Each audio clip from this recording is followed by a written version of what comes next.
एक गरीब किसान की कहानी। एक गांव में रमेश नाम का एक गरीब व्यक्ति रहा करता था, जो बहुत मेहनती था और अपनी मेहनत के बल पर ही वह अपने परिवार का भरण पोषण कर रहा था। रमेश के पास थोड़ी सी खेती थी।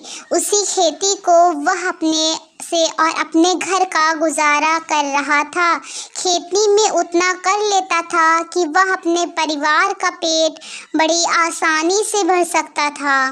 और उसी गांव में एक अमीर शहजादा रहा करता था। शहजादे की प्रत्येक संपत्ति उसके पास थी। खेत खलिहान संपत्तियां भी उसके पास में खूब सारी थी। बेशुमार धन दौलत सब कुछ था उसके पास। जितना बड़ा उसका खजाना था, उतना ही छोटा उसका दिल था। वह मजदूरों से खूब काम तो करवाता, पर पैसे के नाम पर उन्हें कम पैसे ही देता और साथ में उन्हें जिल्लत व दुख्तार भी करता।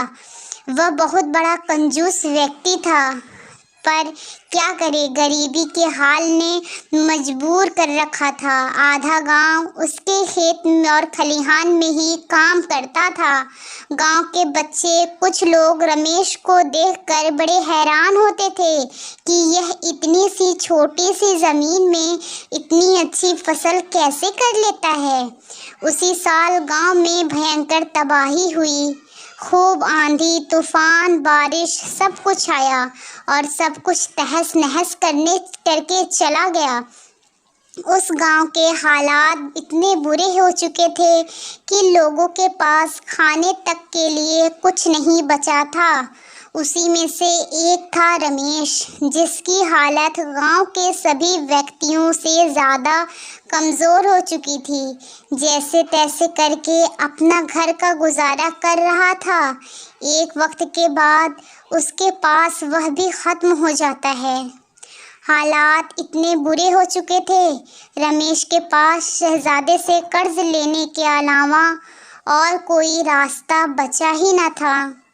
अगले ही दिन शहजादे के पास कर्ज लेने के लिए रमेश जाता है।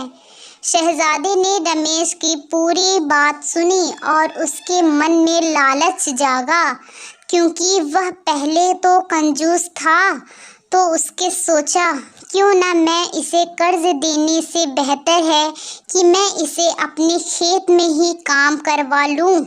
क्योंकि अगर मैंने इसे कर्ज दे दिया तो यह कर्ज कहाँ से लौटा कर देगा। इसके पास तो इतना पैसा खेत भी नहीं है। उसने रमेश से कहा कि रमेश, मैं तुम्हें पैसे तो नहीं दे सकता, मैं तुम्हें अपने यहाँ नौकरी पर रख सकता हूँ और मैं तुम्हें सिर्फ 2000 महीना के दूंगा।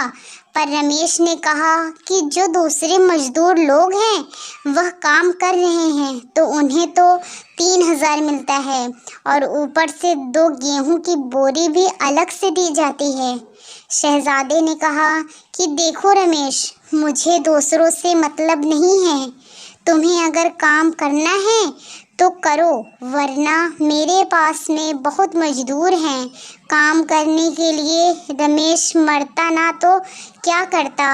अपनी मजदूरी और गरीबी के लिए उसने अपने घर का पेट पालने के लिए वह शहजादे को हाँ कह देता है।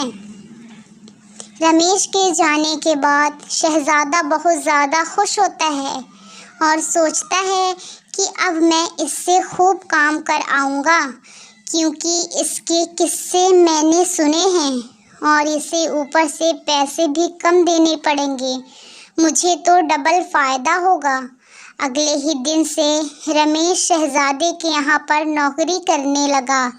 रमेश खेतों में खूब मेहनत करता और उसकी मेहनत के बल पर उसने 6 महीने का काम सिर्फ और सिर्फ 4 महीने में ख़त्म कर दिया। जब ये बात शहजादे को पता चली तो बड़ा खुश हुआ, लेकिन उसके अंदर बेईमानी का ईमान डगमगा गया। उसने सोचा, जब इसने मेरा काम 6 महीने का 4 महीने में कर दिया तो क्यों ना मैं 2 महीने के पैसे बचा लूं और मैं इसे मना कर देता हूँ कि अब मुझे तेरी ज़रूरत है ही नहीं। जब तेरी ज़रूरत पड़ेगी तब मैं तुझे वापस आने को बुला लूँगा। अभी तू यहाँ से चला जा। जब रमेश अपनी तनख्वाह लेने के लिए जाता है तो शहज़ादे उसे साफ साफ इनकार कर देते हैं कि रमेश, अब तुम कल से यहाँ मत आना। तुम्हारी हाँ पर रमेश ने कहा, साहब मेरे अनंता, मेरे मालिक, मुझे नौकरी पर रख लो वापस, वरना मेरे बच्चे भूखे मर जाएंगे। मेरी कुछ मदद करिए। आप लाख मिन्नतें करने के बाद भी उसे शहज़ादे ने नौकरी पर रखने से मना कर दिया और उसे फिर दुख्तार कर भगा दिया। अगले ही दिन वापस वह रमेश उम्मीद में जाता है कि आज शहज़ादा मान जाएगा और आज तो मुझ पर कुछ तो दया दिखाएगा। पर रमेश ने जैसा सोचा वैसा नहीं हुआ।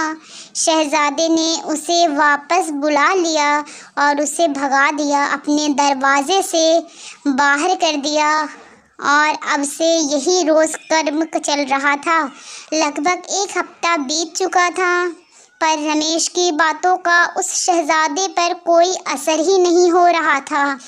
जैसे ही यह बात गांव वालों को पता चली, वह रमेश के साथ इतना अत्याचार हो रहा है, गांव में लोग बातें करने लगे कि हमारे गांव का शहज़ादा कितना बुरा इंसान है कि वह शहज़ादा उस गरीब इंसान की थोड़ी सी भी मदद नहीं कर रहा है। क्या इतना नीचे गिर चुका है वह शहज़ादा।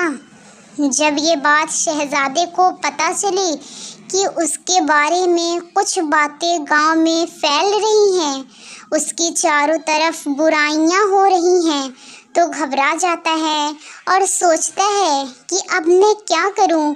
उसके मन में ख्याल आता है कि क्यों ना मैं 10 से 15 दिन के लिए अपने रिश्तेदार के वहाँ चला जाता हूँ। तब रमेश यहाँ आना छोड़ देगा और मैं फिर वापस यहाँ आ जाऊँगा और तब तक यहाँ का पूरा माहौल ठंडा हो जाएगा। वह शहज़ादा रात होते ही अपने पूरे परिवार के साथ अपने रिश्तेदार के यहाँ चला जाता है। जब अगले दिन रमेश उसके घर पर पहुँचता है तो उसे कोई दिखाई नहीं देता। रमेश फिर भी उम्मीद लगाकर वहाँ बैठा रहता है कि शहज़ादा थोड़ी देर में आता ही होगा। वक्त तेज़ी के साथ भी चल रहा था। 10 से 15 दिन कब हो जाते हैं पता ही नहीं चलता और वह शहज़ादा लौटकर अपने घर आता है। जब वह शहज़ादा देखता है कि रमेश वहाँ उसे दिखाई नहीं देता है तो वह अंदर से बड़ा खुश होता है और सोचता है कि मेरी तरकीब काम आई, इस रमेश से मेरा पीछा छूटा। शहज़ादे को घर आकर देखकर कुछ मज़दूर लोग शहज़ादे के पास आते हैं और कहते हैं कि मालिक, आपके जाने के कुछ दिनों के बाद ही आपके घर में कुछ लोग चोरी के इरादे से घुसने ही वाले थे, पर रमेश वहाँ हर रोज़ आपका इंतज़ार करता था और बैठा रहता था। उसकी नज़र उन चोरों पर पड़ गई और उसने बिना अपनी जान गंवाई वह उन चोरों से अकेला ही भर गया और उसने आपका पूरा घर लूटने से बचा लिया। पर हाँ, उस भीड़ में वह पूरी तरह से गंभीर घायल हो चुका है और वह अपनी अस्पताल भी भर्ती है। गांव वालों की बात सुनकर उस शहज़ादे का थोड़ा सा मन ठंडा पड़ गया।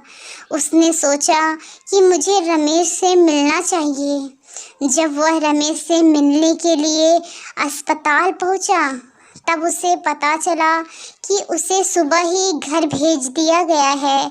शहज़ादा भागते हुए रमेश के घर जाता है और रमेश के घर ही की हालत और रमेश की हालत देखता है उसे बड़ा अफसोस होता है और रमेश से कहता है, मुझे माफ़ कर दो, मैंने तुम्हें गलत समझा और मुझे अपने किए पर बहुत शर्मिंदगी महसूस हो रही है।